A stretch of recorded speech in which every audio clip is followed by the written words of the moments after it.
Good morning student, मैं Anshu sir और आज हम देखेंगे साइंस एनसीईआरटी क्लास 6 का चैप्टर 4 क्विक रिवीजन है। शॉर्ट्स नोट्स पॉइंट वाइज मैंने बनाए हुए हैं।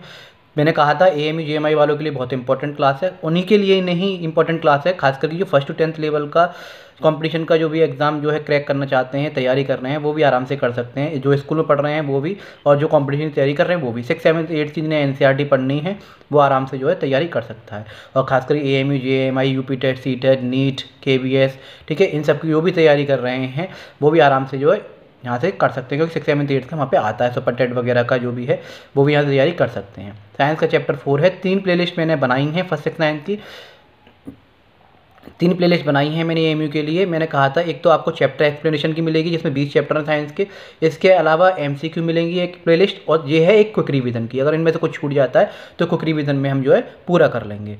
मैं अंशु सर आपसे प्रॉमिस किया था मैंने कि free of cost first to 10th level की जो है क्लास की, कंपटीशन की और साथ के साथ एकेडमिक स्कूल की जो है आपको क्लासेस मिलेंगी। मैं एक टीचर हूँ, सोशल वर्क कर रहा हूँ। माई टीचर स्टडी प्लेटफॉर्म के नाम से हमारा यूट्यूब पर चैनल है, तो आप ज़्यादा से ज़्यादा जो शेयर करें। हो सकता है ये वीडियो आपके काम ना हो सकता है आप कोचिंग कर रहे हो तो आप थोड़ी सी एक्स्ट्रा नॉलेज ले सकते हैं। अगर आपका यहाँ से रिटन में एग्जाम में नंबर आता है तो सो फार सो गुड। और इसके साथ साथ मैं तो चाहता हूँ भगवान आपका नंबर आए, आपका नाम हो, आपके पेरेंट्स का नाम हो। और वीडियो डिस्क्रिप्शन में मेरा नंबर है, कमेंट कर सकते हैं, रिप्लाई कर सकते हैं, मुझसे बात कर सकते हैं। और जो अलीगढ़ में रहता है या नियर बाई मेरे रहता है तो वो मुझसे मिलने आ सकता है, मुझे बहुत खुशी होगी। तो चलिए स्टार्ट करते हैं। AMU JMI class 6 entrance exam science chapter 4 air all around us, हमारे चारों ओर हवा। जिसे चैप्टर एक्सप्लेनेशन में पढ़ना है वो प्लेलिस्ट दूसरी है, वहाँ पे आके देख सकता है। रिमेंबर दीज पॉइंट्स पास मैंने जो नोट्स क्विक रिवीजन है आपका, तो आप पॉइंट्स वाइज देख सकते हैं। Oxygen supports burning, it doesn't burn itself but support the process of combustion. Without oxygen the fire can not burn. बिना ऑक्सीजन के आग नहीं जल सकती, ठीक है। तो याद रखिएगा ऑक्सीजन सपोर्ट करती है बर्न को, इसलिए जब आग लग जाती है ना तो हम पूरी कोशिश करते हैं कि कैसे भी एयर को कट किया जाए, ऑक्सीजन को कट किया जाए, ताकि जो है आग जो है बुझ सके। The pressure at any level in the atmosphere is the total weight of the air above a unit area at any height. ये याद रखिएगा। एज वी गो हाइगर, जितना हम ऊपर जाएंगे उतना ही जो है फ्यूअर एयर मॉलिक्यूल जो है above a given surface than the similar surface at lower level. दस एटमॉस्फेयर प्रेशर इसलिए जो है डिक्रीज होता है। और हाइट जैसे जैसे हम हाइट ऊपर की तरफ जाते हैं एटमॉस्फेयर क्या प्रेशर क्या होता है, डिक्रीज होता है। तो अगर ये क्वेश्चन आता है कि अगर हम ऊपर जाएंगे तो एटमॉस्फेयर प्रेशर क्या होगा, डिक्रीज होगा। वायुमंडल में किसी भी स्तर पर दबाव किसी भी ऊंचाई पर एक इकाई क्षेत्र के ऊपर हवा का कुल भार होता है। जैसे जैसे हम ऊपर जाते हैं किसी दिए गए सतह के ऊपर हवा के अणु कम होते हैं, जबकि निचले स्तरों पर समान सतह रहती है। इस प्रकार ऊंचाई बढ़ने के साथ वायुमंडलीय दबाव कम होता जाता है। याद रखिएगा हिंदी इंग्लिश दोनों बाइलिंगुअल क्लासेस हैं, दोनों ही मीडियम के बच्चे आराम से पढ़ सकते हैं। The atmosphere of earth is layer of air that surround the planet earth. जो हमारे आसपास जो हवा बह रही है उसे हम अपना एटमॉस्फेयर कहते हैं। The layer written by the earth gravity, और जो है ये परत जो है पृथ्वी के गुरुत्वाकर्षण द्वारा बनाए रखी जाती है। Clouds generally form within the troposphere और layer of the atmosphere closest to the earth. Earth की लेयर वगैरह सब चीज़ें हमने पढ़ रखी हैं। कुछ हाईलाइट पॉइंट से जो क्वेश्चन बनने के चांस हैं, तो इसलिए मैं कराए दे रहा हूँ। जरूरी नहीं है सारी चीज़ रिटर्न में ही आती है, बहुत सारी चीज़ इंटरव्यू में पूछी जाती हैं। और जब आप 6 क्लास में आएंगे तो नॉलेज बेकार नहीं जाएगी, ये आपको दोबारा पढ़ना पड़ेगा, इसलिए नॉलेज को अपने पास रखिए। Clouds generally form within the troposphere और the layer of the atmosphere closest to the earth. बादल आमतौर पर जो है हमारी जो ट्रोपोस्फेयर है वहाँ जो है सबसे नज़दीक वायुमंडल जो है हमारी, वहाँ पर उनके भीतर बनते हैं। एयर इज़ कलरलेस, एयर का कोई कलर नहीं होता, ऑर्डरलेस, और इसका कोई टेस्ट नहीं होता, ठीक है। And it can not be seen, उसे देखा नहीं जा सकता।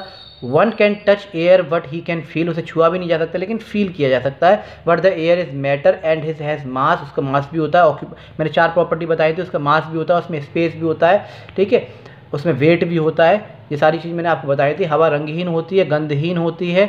जैसी चीज़ हम बर्न करते हैं या फिर कोई भी ऐसी चीज़ हम जो जिसमें स्मेल हो तो वो एयर में आके वैसी ही स्मेल देने लग जाती है, लेकिन एयर की कोई भी जो है स्मेल नहीं होती। The atmosphere is a part of the earth which consist of air. The air is retained by the force of gravity, हम पढ़ चुके हैं, याद रखिएगा। The amount of water vapour is in air is called humidity. Air में जो water vapour जो present रहता है ड्रॉपलेट की फॉर्म में, उसे हम ह्यूमिडिटी कहते हैं। Water being a polar solvent can dissolve the salt sand will settle at the bottom and oil is immiscible in water. याद रखिएगा, पानी एक द्रव्य विलायक होने के कारण नमक को घोल सकता है, क्योंकि सैंड जो है इंसॉल्युबल इम्प्योरिटीज़ में आता है, और तेल जो है घुलता ही नहीं है, वो अमिश्रणीय होता है। मिसिबल वो होते हैं, मिसिबल सॉल्यूशन जो कि घुल जाते हैं, इमिसिबल वो होते हैं जो कि नहीं घुलते। We need air to breathe, हमें जो हवा सांस लेने की ज़रूरी होती है। The space shuttle orbits in the thermosphere. Thermo का मीन्स होता है heat, and the temperature in this layer can reach up to 4500 degree Fahrenheit. अंतरिक्ष यान में थर्मोस्फेयर में परिक्रमा करता है। अंतरिक्ष यान जो होता है, जो ऊपर जो हम स्पेस में कुछ भी चीज़ भेजते हैं, वो जो थर्मोस्फेयर में जो क्या करता है, रिवोल्यूशन करता है। वो जो है क्या होता है, स्पेस में रिवोल्यूशन करता है। थर्मो का मतलब होता है गर्मी, और इस परत में तापमान कम से कम इतना फ़ारेनहाइट तक पहुंच सकता है। नाइट्रोजन गैस कंप्राइज 78% नाइट्रोजन होती है, उसके अलावा 21% ऑक्सीजन होती है हमारे अर्थ पे, जो कि एटमॉस्फेयर में प्रेजेंट रहती है। ये दो गैस मेन है, नाइट्रोजन और oxygen. The layer of the atmosphere that reflects radio waves is the thermosphere. जो रेडियो वेव्स को जो है रिफ्लेक्ट करता है, वो थर्मोस्फेयर में होती है। तो thermosphere also known as ionosphere. Thermosphere को ही हम आयनोस्फेयर भी कहते हैं। मेसोस्फेयर थर्मोस्फेयर के बीच में कुछ जो है एक ऐसी जो है रेंज मिलती है, जिसे हम आयनोस्फेयर के रूप में जानते हैं। कॉमर्शियल जेट एयरक्राफ्ट जो हैं fly in the lower stratosphere. जो कॉमर्शियल जेट एयरक्राफ्ट जो होते हैं, ठीक है, वो स्ट्रेटोस्फेयर में जो उड़ते हैं। To avoid turbulence which is common in the troposphere below. Turbulence में थोड़ी सी क्या होती है, अशांति होती है, इसलिए वो थोड़े ऊपर लेवल में चलते हैं। मेसोस्फेयर मध्यमंडल is often refer to as the cold layer, सबसे कोल्ड लेयर मानी जाती है। At the lowest reading at the temperature कहा जाता है -90 डिग्री सेल्सियस तक चला जाता है at the top of the layer. The majority of the weather occurs in the troposphere. अधिकांश मौसम जो होते हैं वो क्षोभ मंडल में, यानी कि हम जहाँ रह रहे हैं ट्रोपोस्फेयर में, धरती के सबसे करीबी जो लेयर है, वो जो है ट्रोपोस्फेयर में सबसे ज़्यादा मौसम जो है वेदर फॉरकास्टिंग वगैरह देखा जाता है। Circulation is odd one. The percentage of carbon dioxide, air में जो कार्बन डाइऑक्साइड है, देखिए 78% नाइट्रोजन, 21% जो है ऑक्सीजन, इसके अलावा जो 1% गैस रहेगी उनमें से सारी अलग गैस जो है मिलके बनती है। कार्बन डाइऑक्साइड है, आर्गन है, वाटर वेपर वगैरह सारी कुछ। तो कार्बन डाइऑक्साइड एयर में 0.03% प्रेजेंट है। The percentage of oxygen gas in the air is, oxygen 21% आपको मिलेगी। Air is a mixture of mainly 2 gases. Atmosphere में जो मिक्सचर है एयर का, वो मेन 2 गैस हैं, वो है नाइट्रोजन और ऑक्सीजन, उसके अलावा other gas. Blood in the lungs takes oxygen from the air. हमारा जो ब्लड है लंग्स द्वारा जो है ऑक्सीजन लेता है जब हम ब्रीथ करते हैं। And it carries to all the parts of the body, और वही जो पूरी बॉडी के पार्ट में पहुंचाता है।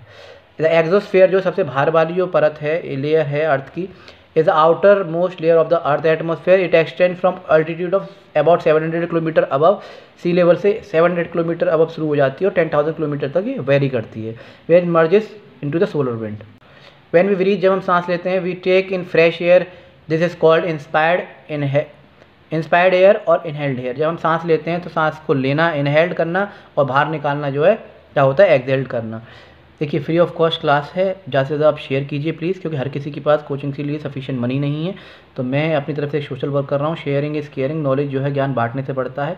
तो आप थोड़ी सी हेल्प मेरी कीजिए, शेयर करके, कमेंट करके, लाइक करके, और बाकी की ऊपर वाला आपकी हेल्प करेगा। अपनी तरफ से 100% दीजिए, बाकी सब ऊपर वाले पे छोड़ दीजिए। अपनी तरफ से कसर मत छोड़िए, हाथ पे हाथ रख के ना बैठें। अपनी तरफ से कुछ ना कुछ ट्राई करते रहा करिए।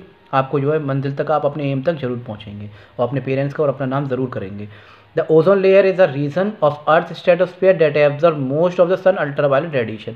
ओजोन पर पृथ्वी के समताप मंडल जो है एक क्षेत्र ऐसा है, सूर्य के अधिकांश पराबैंगनी विकिरण को अवशोषित कर देता है। ठीक है, याद रखिए ओजोन लेयर जो है अर्थ सन से आने वाली सीधी रेडिएशंस को, सनलाइट्स को कन्वर्ट करके धरती पे भेजता है। अल्ट्रावायलेट रेस को जो है कन्वर्ट कर देता है ओजोन लेयर जो होती है। डेजर्ट्स, और जो कि स्ट्रेटोस्फेयर में पाई जाती है। याद रखिए ओजोन लेयर कहाँ पर पाई जाती है, स्ट्रेटोस्फेयर में।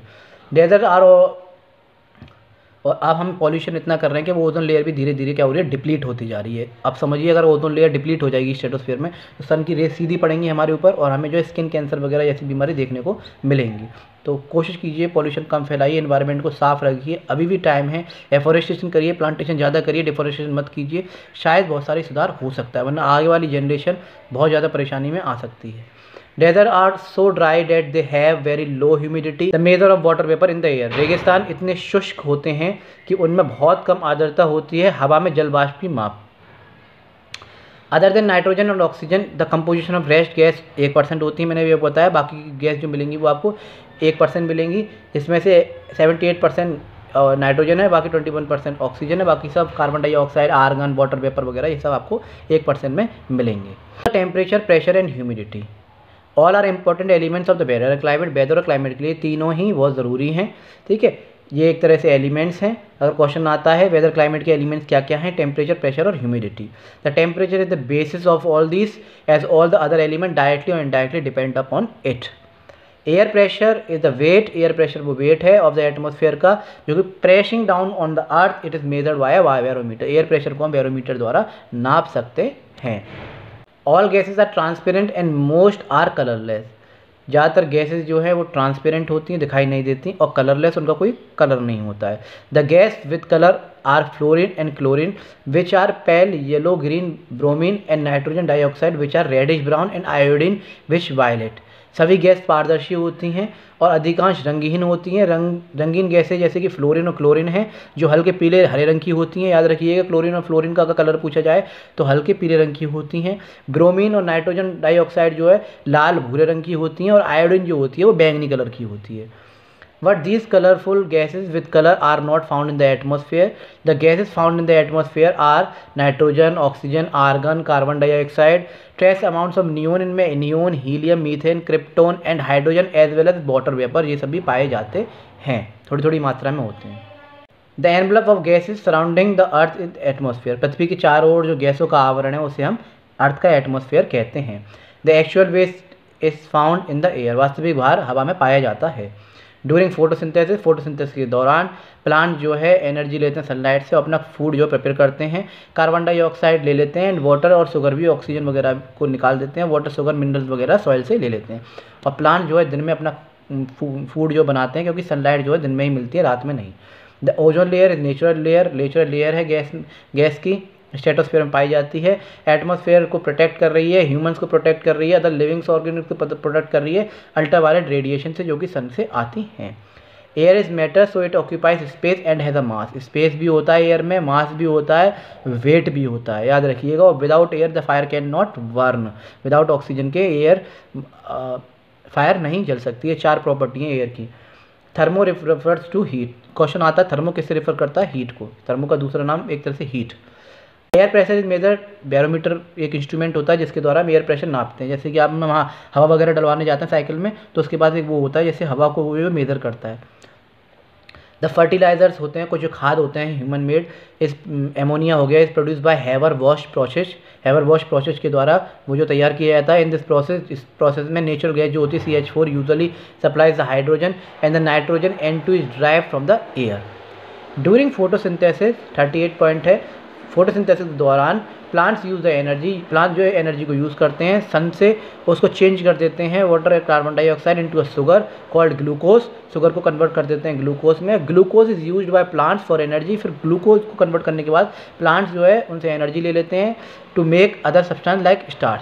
तो याद रखिए, शुगर चेंज हुआ ग्लूकोज में, ग्लूकोज चेंज हुआ स्टार्च में। इस तरह से पौधे जो अपना खाना बनाते हैं। The process by which plant prepare their food is called photosynthesis. इस प्रक्रिया को, पूरी को, खाना बनाने की प्रक्रिया को फोटोसिंथेसिस कहा जाता है। Stratosphere extends from the top of the troposphere. पहले हमारे धरती के पास ट्रोपोस्फीयर है। ट्रोपोस्फीयर 10 किलोमीटर के लगभग होती है, फिर उसके ऊपर जो है स्ट्रेटोस्फीयर शुरू हो जाती है। Atmospheric gases become thinner the higher we go. जितना हम ऊपर जाएंगे उतना ही एटमॉस्फेरिक गैसेज जो है थिनर आपको मिलेंगी। द स्काई लुक्स ब्लू, वो स्काई ब्लू क्यों दिखाई देता है, रेले स्केटरिंग की वजह से। याद रखिएगा, रेले प्रकीर्णन की वजह से। क्वेश्चन आए तो ध्यान रखिएगा। In the stratosphere the temperature is relatively constant for the first 10 kilometre. पहले 10 किलोमीटर तक टेम्परेचर कांस्टेंट रहता है, फिर गिरता है और फिर बढ़ता है। Then it increase. जब चैप्टर पढ़ाया था तब मैंने आपको बताया था ये बात।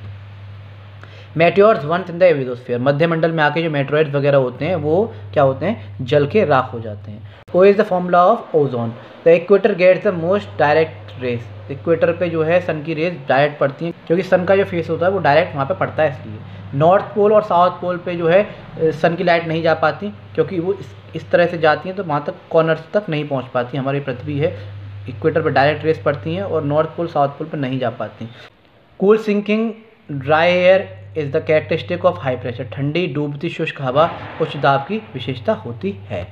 Clouds reflect sunlight during the day making the earth cooler, clouds की वजह से सनलाइट जो रिफ्लेक्ट होती है जिसकी वजह से धरती थोड़ी सी ठंडी रहती है। Excluding the exosphere, the atmosphere has 4 primarily layer are the troposphere, stratosphere, mesosphere and thermosphere. और एक और होता है जो हमने पढ़ा था आयनोस्फेयर, वो जो आपको थर्मोस्फेयर के अंदर मेसोस्फेयर के बीच में जो है पाई जाती है। The troposphere is the atmospheric layer that contains the largest percentage around 80% of the mass of the total atmosphere. Oxygen has 16 U and nitrogen has mass 14 U, इसे याद रखिएगा। So oxygen is heavier than nitrogen, इसलिए oxygen जो है heavier है nitrogen से। When the pressure falls low, जब pressure fall हो जाता low, the weather generally gets more stormy, तो मौसम जो है तूफानी हो जाता है। The air we breathe out is called expired air और इनहेल्ड एयर, ये हम पढ़ चुके हैं। ब्रीथिंग और रेस्पिरेशन में अंतर, सांस लेना और छोड़ना ब्रीथिंग कहलाता है, और रेस्पिरेशन होता है जब हम खाना खाते हैं, ब्रेक डाउन ऑफ फूड और एनर्जी मिलती है उससे, और इसके अलावा गैस का एक्सचेंज होना। ड्यूरिंग ऑक्सीजनिंग फोटोसिंथेसिस वाटर जो H2O जो है और कार्बन डाइऑक्साइड CO2 जो है कंबाइन होता है to produce carbohydrate. Oxygen is a colourless, odourless, tasteless, oxygen का कोई रंग नहीं होता, स्वाद नहीं होता, कोई स्मेल नहीं होती। Breathing system of a plant, जो ब्रीथिंग सिस्टम होता है प्लांट में, लीव्स में छोटे छोटे टाइनी होल्स मिलते हैं जिसे हम स्टोमेटा कहते हैं, वो क्लोज होते हैं, ओपन होते हैं, उसी से वो सांस लेते हैं, टाइनी पोर्स होते हैं जिसे हम स्टोमेटा कहते हैं। ये ब्रीथिंग सिस्टम होता है स्टोमेटा में। हमारा ब्रीथिंग सिस्टम क्या हो गया, लंग्स वगैरह, डायफ्राम वगैरह। Dark colours absorb sunlight, dark colour sunlight absorb कर लेती है, while light colours reflect them. The things like syringe dropper, drinking straw work on the principle of air pressure, syringe dropper, drinking straw जैसी चीज़ें जो वायुदाब के सिद्धांत पर काम करती हैं। डिजीज़ लाइक अस्थमा हो गई, ब्रोंचाइटिस हो गई, are caused by the pollution of air, air की वजह से ये जो है बीमारी हमें देखने को मिलती हैं। एज वी गो हाइगर, जितना हम ऊपर जाएंगे, there are fewer air molecules, आपको दिखाई देंगे, अभी मैंने पीछे पढ़ाया था, एटमॉस्फेयर डिक्रीज रहता है जितना हाइट हमारी बढ़ती है। तो ये था आपका चैप्टर, क्विक रिवीजन हमने चैप्टर 4 का देखा, atmosphere and air all around us. तो ये था आपका chapter. My teacher study platform के नाम से हमारा चैनल है। आई होप आप लोगों को वीडियो अच्छी लगी होगी, तो ज़्यादा से ज़्यादा लाइक कीजिए, शेयर कीजिए, सब्सक्राइब कीजिए, कमेंट कीजिए, और बात करना चाहें तो बात कर सकते हैं, मिलने आना चाहें तो मिल सकते हैं। तो मैं अंशु सर फिर मिलता हूँ आपको नई वीडियो के साथ, नए चैप्टर के साथ, नए कंसेप्ट के साथ। जब तक के लिए जय हिंद, जय भारत।